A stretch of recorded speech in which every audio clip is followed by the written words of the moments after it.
Então, boa tarde, e realmente é ótimo que no sábado, com tanto sol lá fora, esta sala esteja cheia. E eu queria dizer que no meio deste drama que estamos todos a viver, de saber que há realmente rostos invisíveis que andam a tentar instituir na Europa e no mundo, um mundo desumano, em que as pessoas deixam de contar e passam a contar números e cálculos e sobretudo, interesses privados de determinados grupos, é extremamente consolador.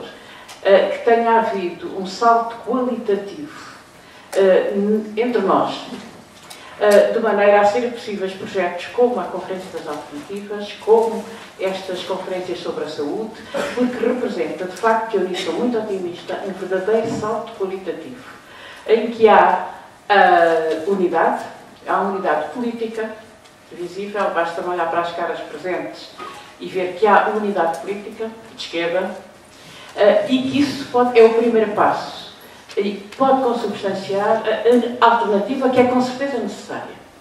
Porque neste momento em que temos que responder ao sofrimento das pessoas, porque o que se está a passar em Portugal é um sofrimento da população, no qual está incluído o perigo do Serviço Nacional de Saúde ser destruído, neste momento em que temos que responder a esse sofrimento das pessoas, necessitamos com urgência destas duas coisas, de alternativas e de unidade.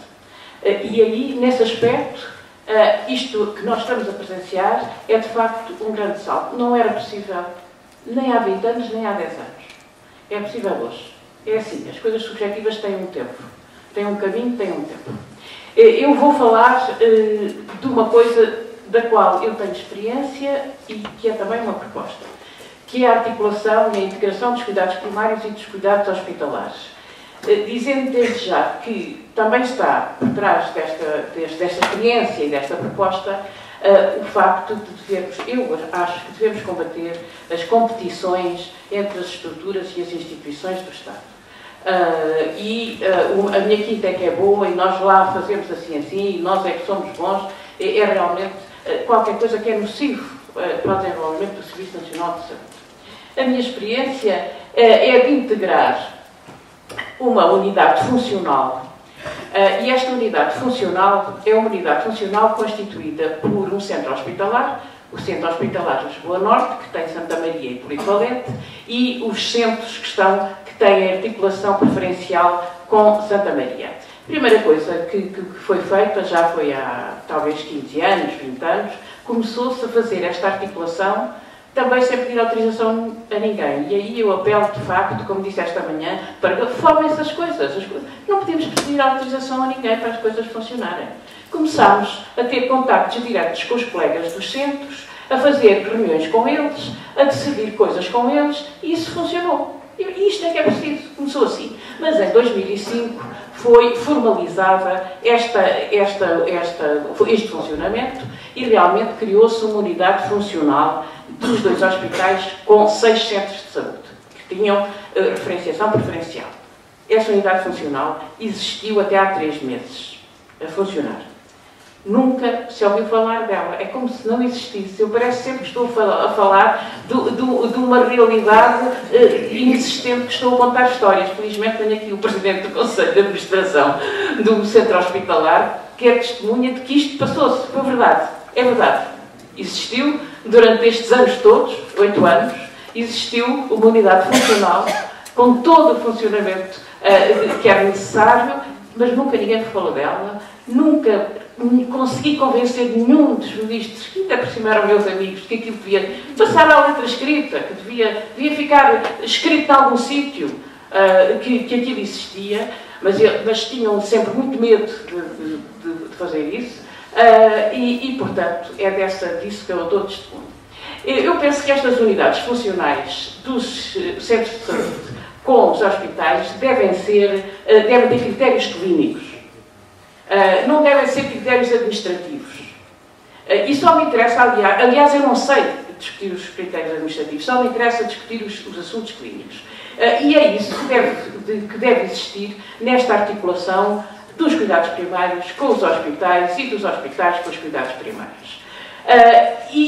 claro, e como foi hoje há várias vezes referenciado, haver nisto uma participação dos utentes.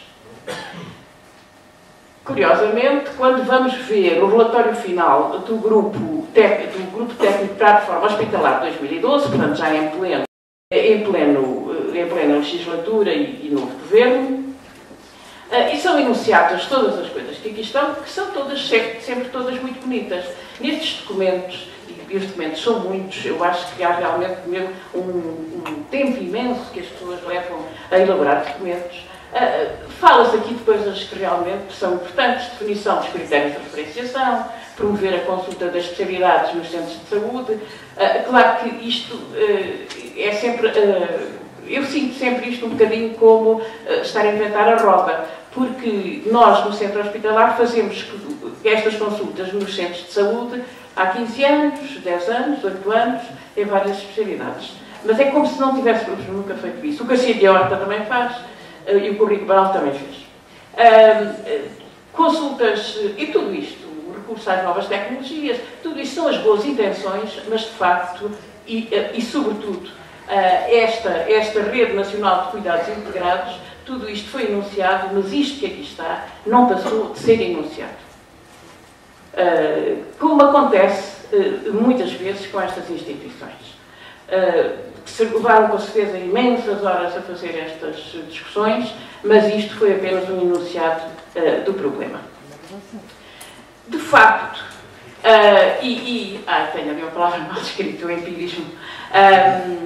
De facto, aquilo que tem funcionado. Nós, esta manhã e à tarde, temos falado aqui dos cuidados primários, dos centros de saúde, dos hospitais, mas para quem não seja médico dos centros de saúde e dos hospitais, o que é isso? Como é que se faz? O que é que faz com que um doente seja dos centros de saúde, ou que venha aos hospitais, ou que vá do centro de saúde para os hospitais e vice-versa? De facto, a única coisa que tem funcionado é o tal empirismo que está ali mal escrito.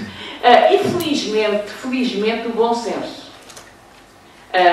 Mas, de facto, isto não, sob o ponto de vista clínico, sob o ponto de vista da matéria que diz respeito aos utentes, aos doentes, às doenças, isto não está definido. E qual é o momento em que as pessoas saem dos cuidados hospitalares e vão aos cuidados primários? E como é que vamos fazer a gestão conjunta disto? Porque, afinal, o que está no centro disto, a atenção, como aqui tem sido dito, é o doente. Aquilo que nos meus tempos de faculdade se dizia o doentinho. Porque o doentinho, geralmente, é muito enfocado no doentinho, mas o doentinho realmente estava ali à margem dos acontecimentos, porque o que se debitavam eram grandes teorias, mais ou menos reproduzindo livros de texto, e depois o doentinho, de facto, não estava no centro daquela conversa. Mas, atualmente ainda, é que as coisas, apesar de, do seu ponto de vista subjetivo, mudaram, continua a não haver uma gestão conjunta da doença, nem do doentinho. Não há. Há empirismo, há bom senso, felizmente, mas não há. Eu vou aqui separar, e agora entro mesmo no assunto que são as doenças. Claro que não estamos a falar de prevenção, isso é outra história, estamos a falar de doenças. As pessoas estão doentes. E entro diretamente nesse assunto que preocupa a pessoa que está doente e vai ao médico. E tem, dentro do Serviço Nacional de Saúde, tem direito a ir ao médico. Há doenças que são mais prevalentes na população e há outras que são mais raras, mais restritas e que precisam de outro tipo de cuidado. Mas vejamos estas. Eu acho que é mais prevalente na população, de acordo com as últimas coisas que tenho visto, que é o aparelho locomotor.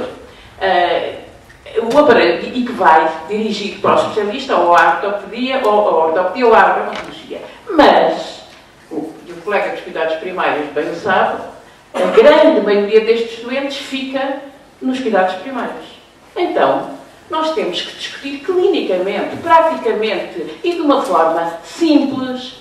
Vamos lá ver quando é que este doente, que dói as costas ou que dói o ombro, continua nos cuidados primários ou vai para o especialista hospitalar e para qual especialista?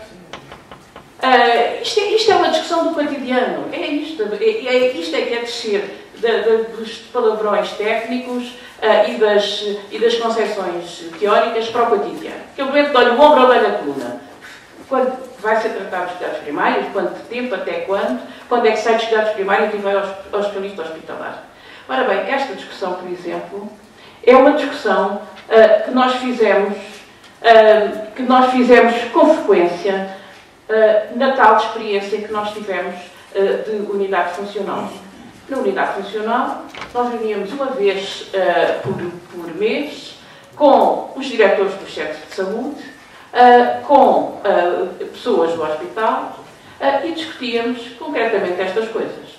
Porque não são fáceis. E não são fáceis do ponto de vista clínico.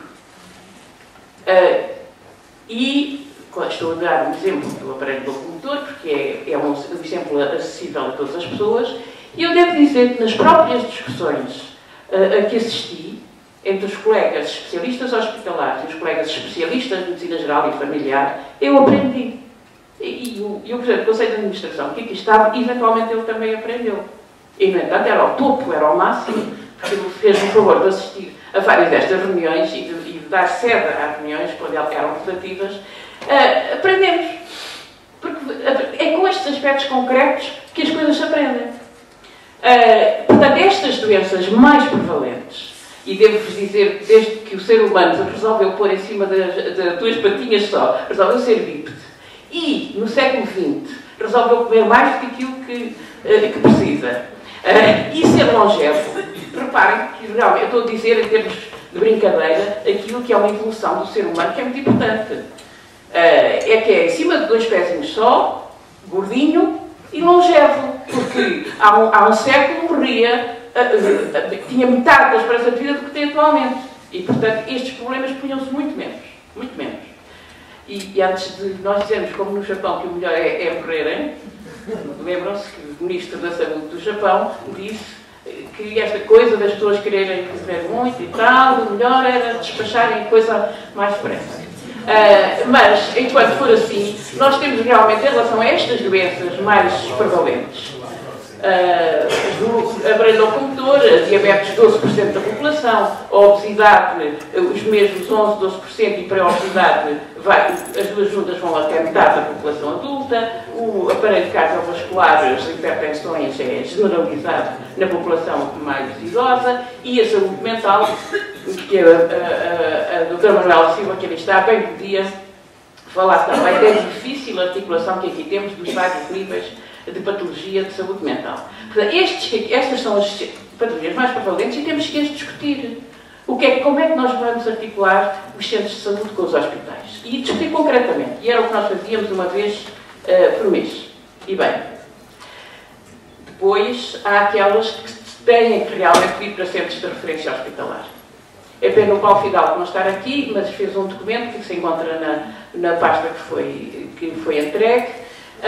E esta patologia é uma patologia para referência hospitalar, oncologia, HIV-Sida, cirurgia cardíaca, neurocirurgia, as doenças raras, a insuficiência renal e a cirurgia bariátrica, dirigida à obesidade.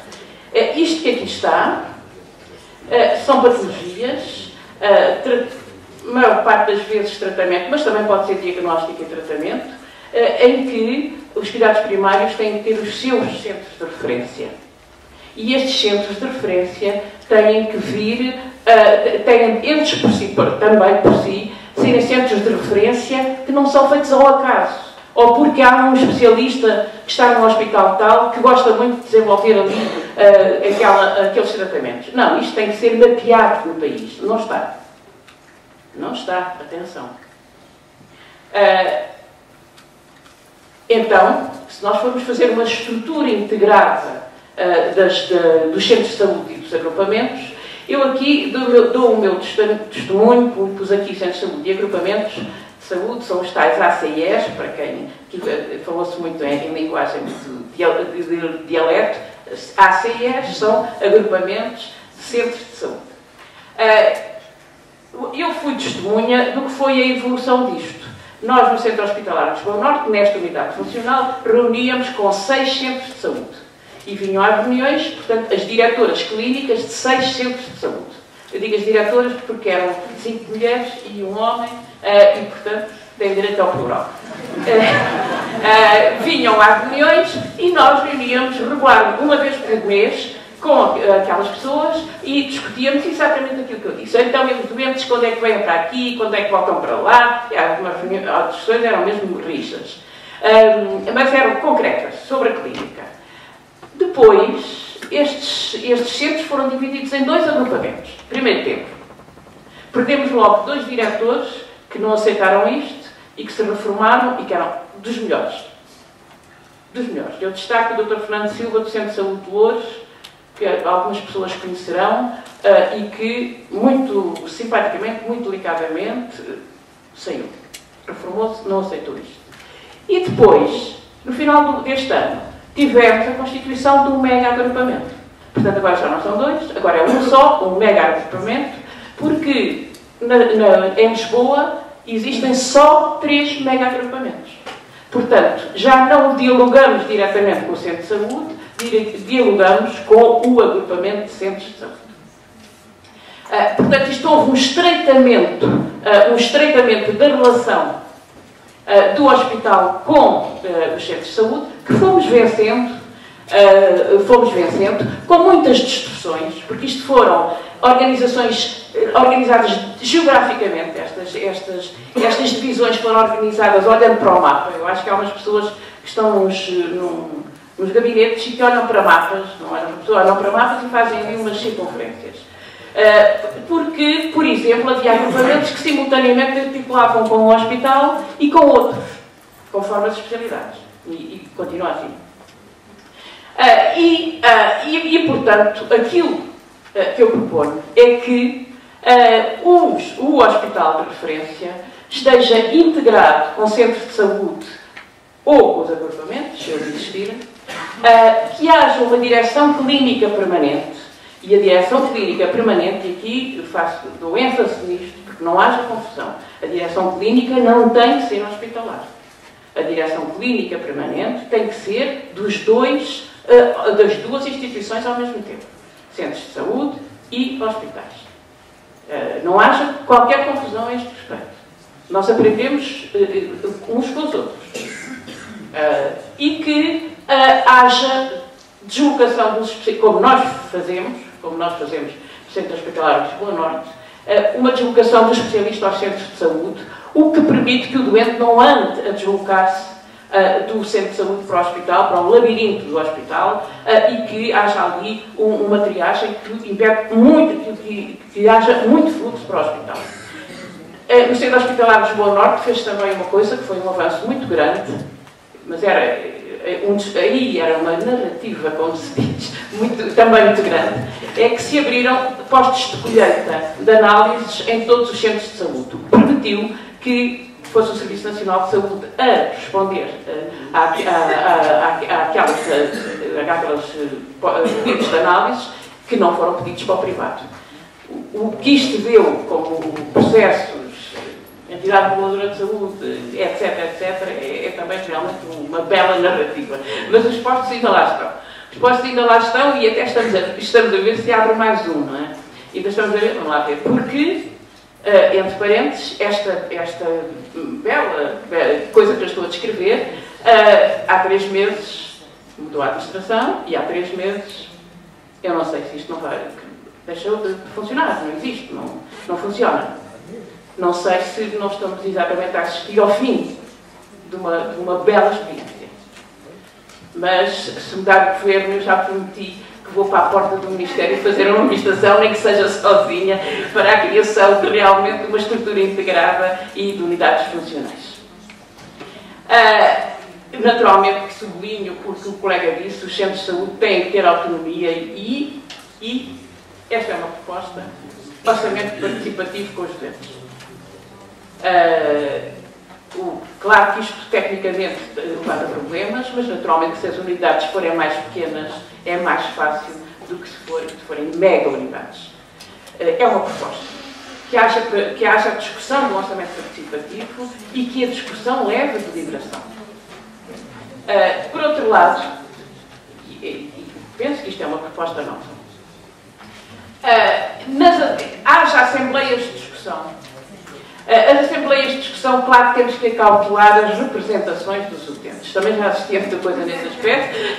Já estive nas reuniões do Conselho das Comunidades, enfim, já assisti a muita coisa. E sei que muitas representações são pseudo-representações. E, portanto, sou mais a favor de assembleias do que a favor de reuniões com representações. E, naturalmente, que nessas assembleias de discussão tem que haver a presença de técnicos de saúde de vários níveis, dos cuidados primários e dos hospitais, e há temas que nós discutimos aqui, mas que trocados em miúdos e trocados sobretudo na vida cotidiana das pessoas podem ser feitos, de discussão. Esta discussão que há aqui que está muito subjacente, que é a prevenção ou tratamento. Vamos investir mais numa coisa ou outra. Fazer campanhas de prevenção com que dinheiro? Não há, oficialmente, campanhas de prevenção em Portugal. Houve muito poucas campanhas de prevenção.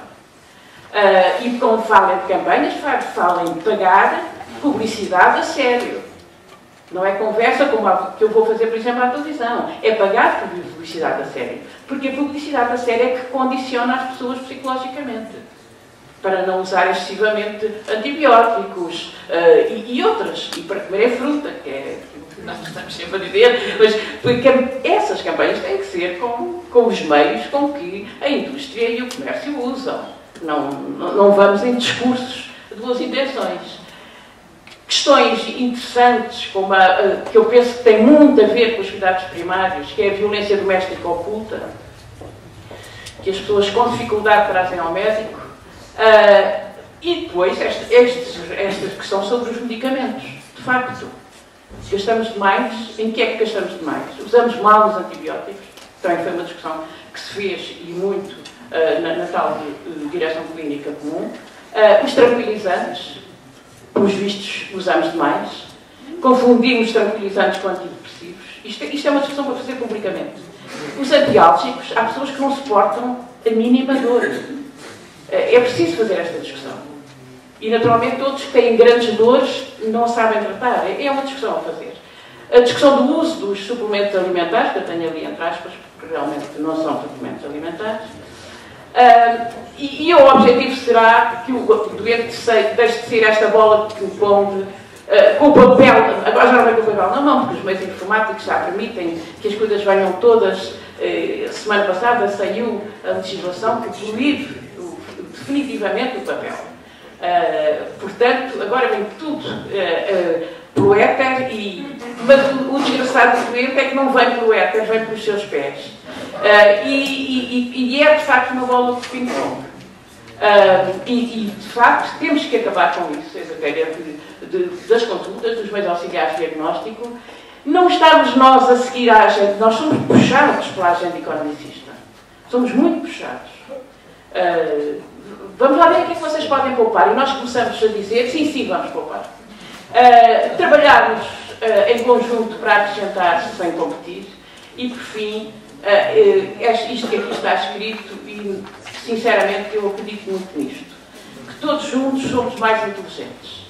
Ou seja, que a inteligência humana, num conjunto de pessoas, não é apenas é uma multiplicação. O ser humano evoluiu pela palavra.